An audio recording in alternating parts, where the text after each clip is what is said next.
Mais non, c'est encore plus grand que ce que je pensais. J'avoue que c'est relou, c'est très relou. Sur la carte elles sont indiquées, mais en fait c'est super dur de se repérer par rapport à la carte. Et c'est mon sauveur, c'est lui qui m'a trouvé dans la rue. Voilà.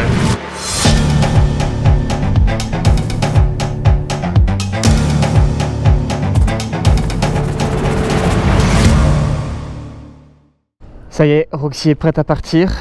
Après quelques jours ici passés à Dubaï, j'ai fait pas mal de courses, je vais vous montrer un peu les améliorations que j'ai apportées. Déjà, pour ceux qui l'attendaient depuis je pense un peu de temps, nouveau téléphone. Donc j'ai trouvé un iPhone d'occasion, donc c'est un iPhone 8 je crois, que j'ai acheté 150 € je crois, donc c'est plutôt ok comme prix. J'ai donc du coup évidemment dû remplacer le câble parce que du coup c'est pas la prise USB d'Android, ça c'était un peu galère. Mais voilà, nouveau téléphone, ça c'est plutôt cool, et pour la navigation ça va bien aider parce que l'autre il y avait la moitié d'écran qui était hors d'usage. Et j'avais du mal à voir où tourner, j'avais du mal à voir combien de kilomètres il me restait, etc. Donc ça c'est plutôt une bonne chose. Deuxième chose qui était très importante, c'était de remplacer le micro. Là vous pouvez peut-être l'entendre, je l'espère, ça marche mieux, ça remarche comme avant, c'est-à-dire que j'ai trouvé le câble d'adaptation du micro jusqu'à la caméra qui était cassé. J'espère que le son sera meilleur parce que le micro de dépannage que j'avais trouvé en Iran, c'est vrai que c'était pas incroyable le son. Mais vu que c'était le seul qui était disponible, bah, j'avais pas vraiment eu le choix. Ensuite, révision complète de la moto, donc ça j'en ai déjà parlé. J'avais juste oublié de mentionner que les freins, j'ai juste changé les plaquettes. Les disques étaient bons, j'ai changé le liquide évidemment. Embrayage était également bon, donc pour l'instant je touche du bois. J'ai aussi acheté... Ici vous pouvez peut-être le voir, c'est une douche solaire en fait, c'est un réservoir de 10 litres d'eau qu'on peut suspendre et qui est de couleur noire et donc qui chauffe bien. Donc ça j'ai hâte de le tester. Dans le sac j'ai également acheté à Decathlon un panneau solaire parce que dans les prochains jours je vais sûrement faire beaucoup de camping puisque les hôtels sont super chers.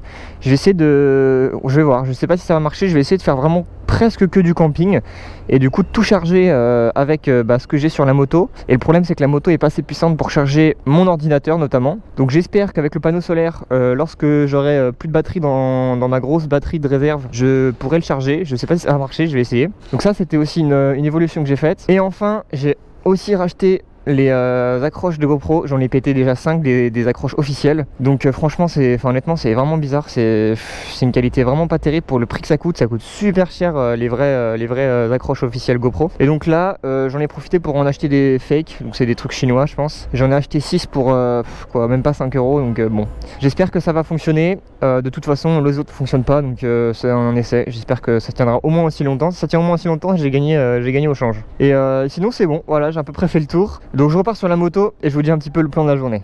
Allez, c'est parti.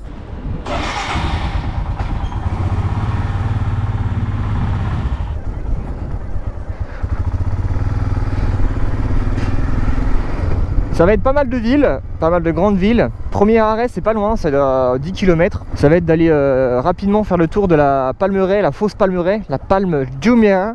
Et ensuite, direction Abu Dhabi. Donc Abu Dhabi, c'est à peu près à, je pense, une 50aine de kilomètres de Dubaï. Et Abu Dhabi, je pense que je vais faire le tour de la ville. Il y a notamment la grande mosquée du Cheikh qui est intéressante à voir. Et également le palace Al-Watan. Donc là je pense que c'est pareil, j'essaierai de faire le tour. Et puis je vais pas forcément aller visiter dans les lieux. Je vais aller juste rouler à côté pour aller voir, parce que même de ce que j'ai vu, même de l'extérieur, c'est vraiment assez sympa. Et ensuite, une fois que j'aurai fait ça, le tour d'Abu Dhabi, je partirai direction Al Ain, qui est une autre ville des Émirats et qui a notamment des belles oasis. Donc ça, j'espère que je vais pouvoir également les visiter. Et une fois que j'aurai fait tout ça, ce qui est déjà un parcours de 400 km, hein, donc ça va être une bonne journée encore je pense. Je vais essayer d'aller trouver un lieu pour camper entre Al Ain et puis la frontière avec Oman. Le programme est quand même assez complet, donc bon, on va voir ce qu'on va pouvoir faire. Allez, je vous emmène, c'est parti.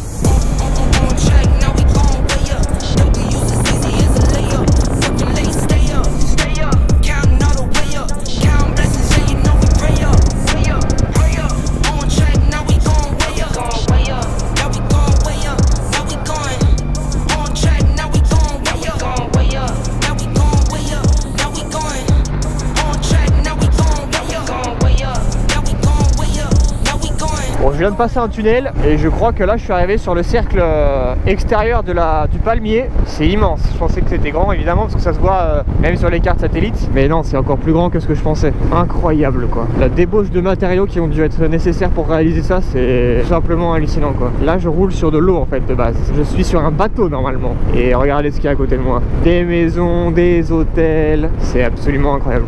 J'espère pouvoir aller jusqu'au bout de cette branche du palmier.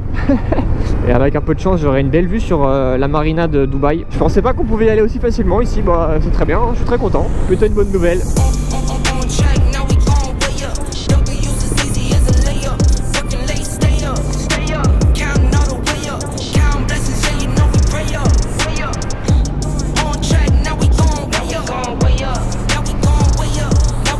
Et me voici au bout du palmier. Donc en fait, ici là, c'est la marina, là où il y a toutes les tours, c'est toute là derrière, il y a une marina, il y a un bras d'eau qui part. Mais c'est assez hallucinant le nombre de tours dans cette ville, c'est vraiment une ville de ouf, hein. C'est vraiment une ville de ouf. Il y a tellement d'immeubles, rien n'est possible de faire à pied, c'est-à-dire qu'il n'y a pas de passage piéton, il n'y a pas de trottoir, tout est en bagnole, les distances sont énormes.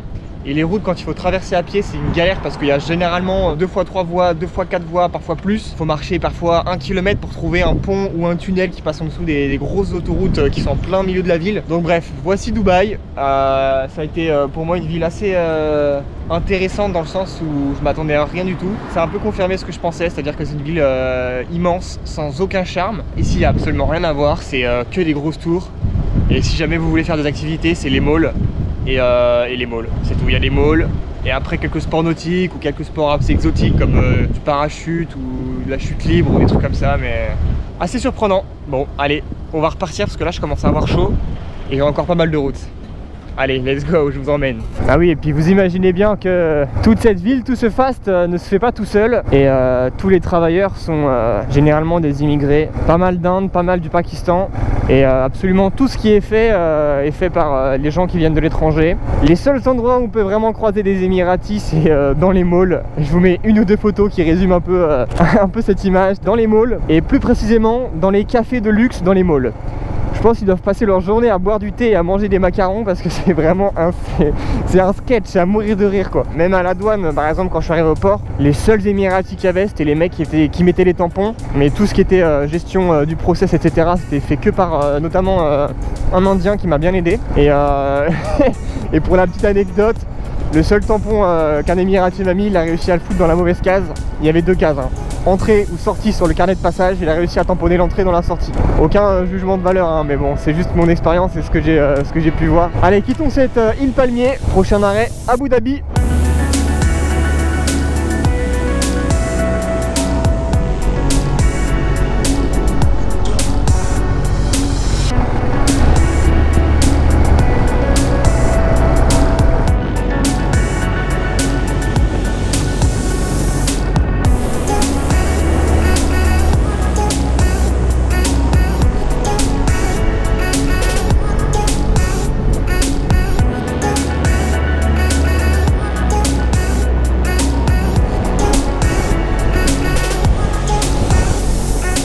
Ce qui est assez marrant, c'est que dès qu'il n'y a pas de building, il n'y a rien, c'est du sable. En fait, on est à la plage quoi.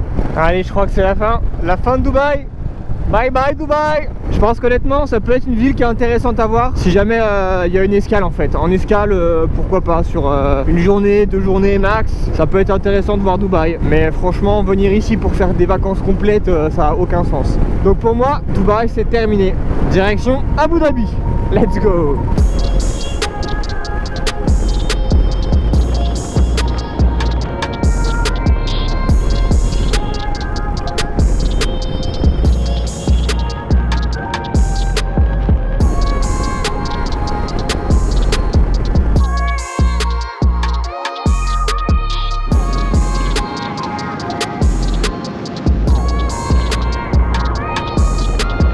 Je crois que nous sommes arrivés à Abu Dhabi. Première étape, c'est d'aller, je crois que c'est le palais de Al Wakhan qui est au bout d'Abu Dhabi, tout au bout côté mer. Donc je vais aller m'arrêter là-bas. Mais c'est vraiment des villes qui sont immenses, hein. Vous voyez là, je roule déjà depuis 10 minutes.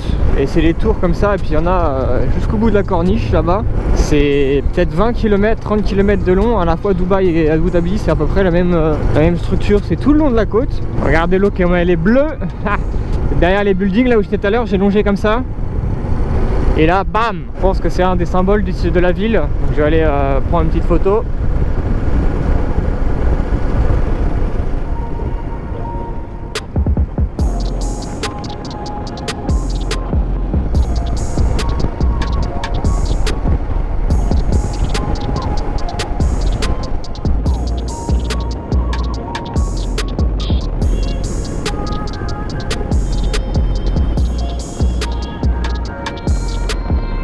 Voilà le palais royal, le Tsar Al-Watan Palace.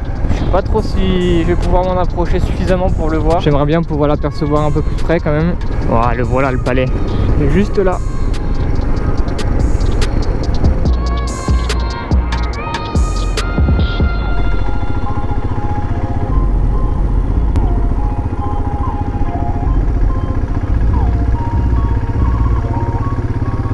Bon ok, un petit café, un petit donut, pas donné hein. J'ai hâte de partir de ces grandes villes où t'as pas vraiment le choix que de prendre ce qu'il y a sur la route. Prochain arrêt du coup Al Ain qui est exactement à 154 km, mais je vais normalement passer devant la grande mosquée du Cheikh et je pense que ça va être assez sympa. Ensuite ce sera du désert. Allez, on est reparti, let's go. Et attention les yeux, regardez-moi cette mosquée de salaud. Waouh, elle est magnifique. Alors elle est assez récente, mais faut avouer que ça envoie du lourd quand même hein. Est-ce que j'ai le droit de rentrer là-dedans? Ok, ça a l'air d'être bon hein. Bon, c'est bien précisé, pas de drone. Ah bah ouais, tu m'étonnes, ça doit être sympa avec un drone. Est-ce que je peux aller me garer quelque part? On va aller voir comment ça se passe. Bon. Le deal c'est que là c'est pas possible de rentrer puisqu'il y a une entrée dédiée qui se trouve au dôme de verre qui m'a dit le mec. Hi sir, can I park here? I'm sorry sir, it's not allowed. You can park this dome backside. Ok, thank you. En tout cas il n'y a pas grand monde, ça c'est cool. Allez, cette fois-ci c'est la bonne. Bon, et bah c'est toujours pas bon. J'ai encore mal garé la moto, c'est pour les VIP ici. Oh putain, il y a personne, mais t'as pas le droit de te garer dans aucun parking. J'avoue que c'est relou, c'est très relou parce que t'as un parking immense, je sais pas, tu dois avoir 1000 places et tu peux pas te garer genre nulle part parce que c'est interdit partout. C'est un peu chiant au bout d'un moment quoi, je veux bien respecter certaines règles mais là quand on voit qu'il y a un parking immense, complètement vide et que ça fait 3 fois que je me gare mal entre guillemets, c'est chiant. Bref. Vous avez compris, je suis saoulé, mais en même temps il fait quand même 42 degrés, je suis trop chaud quoi. Donc c'est vrai que bon, faire des allers-retours en plein soleil, moyen fun. Bon, comme ça au moins Roxy sera pas au chaud, c'est peut-être pas plus mal, c'est un mal pour un bien on va dire. Hop, cette fois-ci c'est la bonne j'espère. Visiblement ils ont pas oublié de mettre un mall. C'est un truc de fou. La mosquée du Cheikh Zayed, avec sa capacité de 40 000 personnes, est la plus grande des Émirats et la 20e au monde. Sa construction a duré 12 ans et s'est achevée en 2007, pour un coût total de 400 millions de dollars. C'est également la seule mosquée de l'Émirat à être accessible aux non-musulmans, mais sa visite est cependant réglementée et il est obligatoire de suivre un parcours bien défini.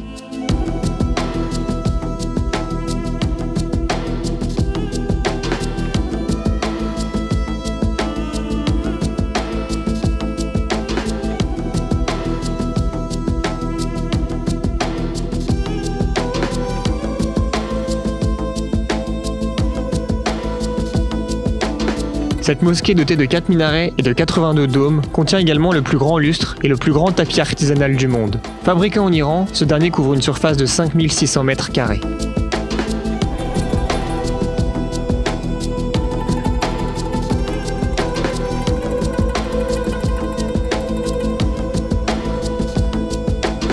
Eh bien franchement, c'était une super visite. La mosquée en soi est magnifique, vraiment magnifique. Toujours est-il que maintenant je vais repartir, je pensais pas la visiter et j'ai franchement bien fait, mais ça m'a pris quand même presque 1 heure je crois. Et pour aller à Al Ain, j'ai toujours 150 km à faire, sachant que j'aimerais bien visiter l'Oasis et ensuite refaire une autre cinquantaine voire centaine de kilomètres pour me diriger vers potentiellement le désert où je pourrais poser ma tente. Donc c'est parti, on reprend la route, let's go!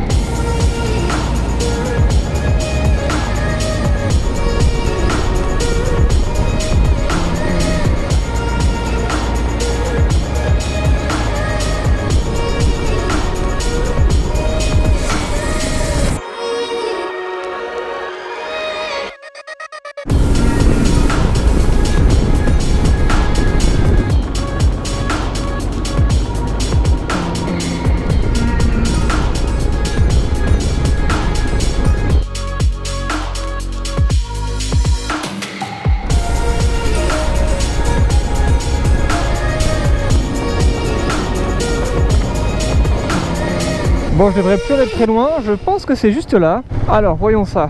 Oh, ça a l'air beau en tout cas. Avec la lumière en plus là. Welcome to Alay Oasis. Bon, je suis bien arrivé dans l'oasis et j'ai failli pas pouvoir rentrer parce que d'après le garde qui gardait donc l'entrée, apparemment il faut un test PCR. Personne ne m'a demandé de test PCR depuis que je suis parti de France, et même en rentrant dans le pays, personne ne m'a parlé de ça et il voulait pas en démordre. Donc bref, j'ai argumenté pendant 10 minutes avec lui, à la fin ça m'a vraiment saoulé, donc je commençais à être un peu énervé et il a été gentil, il m'a laissé passer quand même. Donc je vais essayer de porter le masque à fond pour... bon. Il m'a dit que j'en avais pour 1 heure, donc c'est assez grand finalement, c'est 1200 m². Donc j'ai une carte et je vais aller prendre... les routes un peu au hasard et puis je vais essayer de me perdre là-dedans. Mais ça a l'air joli en tout cas, ça a l'air super joli. En plus la lumière du soleil commence à être bien rouge, donc ça va faire des belles photos ça. Allez, je vous emmène. L'oasis d'Al Ain, classé au patrimoine mondial de l'UNESCO en 2011, permet de se représenter le mode de vie des habitants de la région il y a de cela 4000 ans. Les paysans y cultivent encore près de 150 000 dattiers et autres arbres fruitiers, comme des manguiers, orangers, bananiers ou encore figuiers. Il est possible de voir dans cette oasis luxuriante le système traditionnel d'irrigation appelé falage, qui répartit l'eau entre les 1200 hectares de parcelles.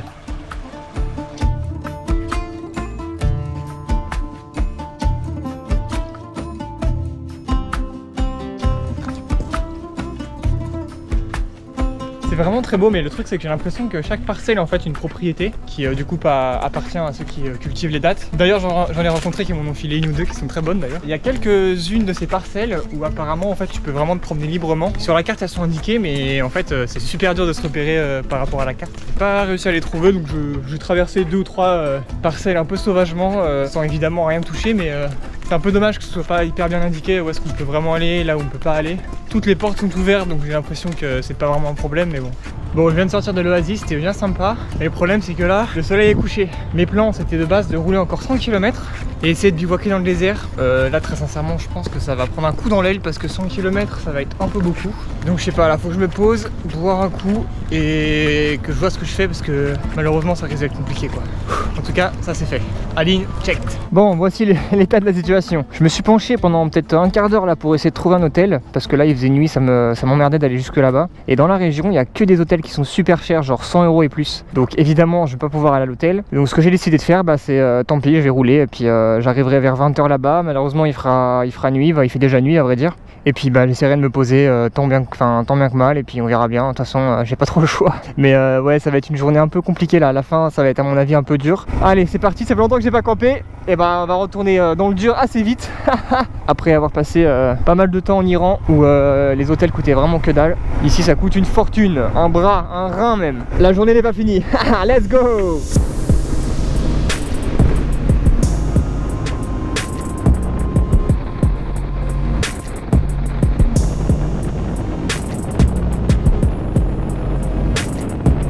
Parce que la route va être illuminée tout le long. Let's go!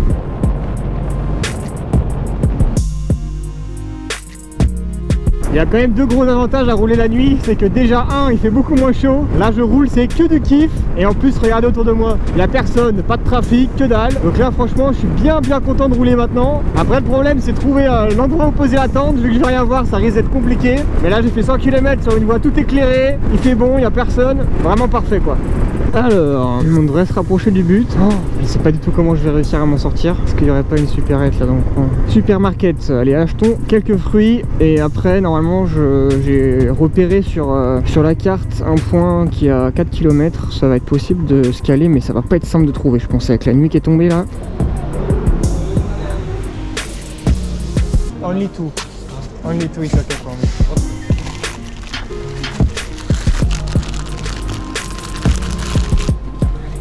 Thank you, bye.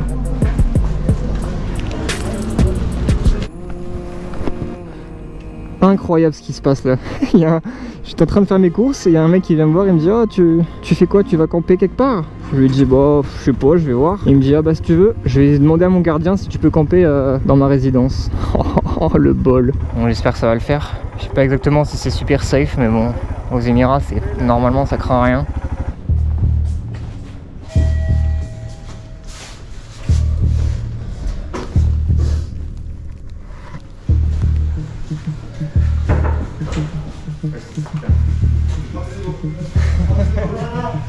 Hi guys. Everyone is my brother. just smile for you?